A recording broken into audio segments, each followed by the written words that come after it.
एक छोटे से गांव में एक गरीब लड़का रहता था। नाम था अली। अली रोज स्कूल के बाद बस स्टैंड पर पानी की बोतलें बेचता ताकि माँ के लिए 2 वक्त की रोटी ला सके। एक दिन एक महंगी गाड़ी आकर रुकी। गाड़ी से एक अमीर आदमी उतरा और बोला, बेटा पानी है? अली ने बोतल पकड़ाई। आदमी ने पैसे दिए, मगर जाते जाते 1 रुपया जमीन पर गिरा दिया। अली ने फौरन आवाज दी, अंकल आपका 1 रुपया गिर गया है। आदमी मुस्कुराया और बोला, रख लो, मुझे नहीं चाहिए।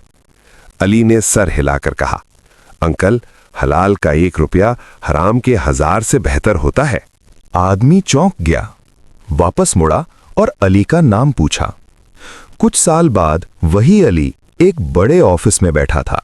सामने वही अमीर आदमी था जो अब उसका बॉस नहीं बल्कि पार्टनर था।